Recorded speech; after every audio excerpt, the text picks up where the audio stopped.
एक छोटा सा परिवार था। पिता, माँ और उनके 3 प्यारे बच्चे। सबसे बड़ा बेटा अर्जुन, बीच में शरारती भीम और सबसे छोटी हर किसी की दुलारी पिंकी। एक दिन पिंकी का जन्मदिन था। घर में खुशी, सजावट और बच्चों की हंसी गूंज रही थी। माँ केक तैयार कर रही थी और पिंकी नए कपड़ों में इठलाती घूम रही थी। तभी पिंकी अचानक अपनी माँ के पास आई, उनका हाथ पकड़कर मासूमियत से बोली, मम्मी, हमारा तो हर साल बर्थडे आता है, आपका बर्थडे क्यों नहीं आता?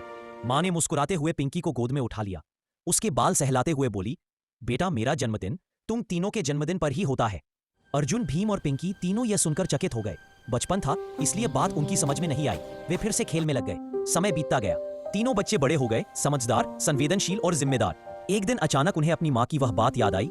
अब वे जानते थे, जब कोई बच्चा जन्म लेता है तब माँ मौत और जिंदगी के बीच एक बड़ी लड़ाई लड़ती है। वह दर्द, वह साहस, जैसे माँ भी उसी दिन एक नया जन्म लेती है। तभी उन्हें समझ आया, माँ कहती क्यों थी कि बच्चों का जन्मदिन ही उसका जन्मदिन है, क्योंकि हर बच्चे के जन्म के साथ एक माँ का भी दूसरा जन्म होता है। तीनों भाई बहन की आंखें नम हो गई। उन्हें महसूस हुआ कि दुनिया का सबसे अनमोल जन्मदिन माँ का ही होता है। उस दिन से तीनों ने एक फैसला लिया, अपने अपने जन्मदिन पर वे सबसे पहले माँ को हैप्पी बर्थडे कहेंगे, क्योंकि उनका जन्म माँ के साहस का दूसरा जन्म होता है।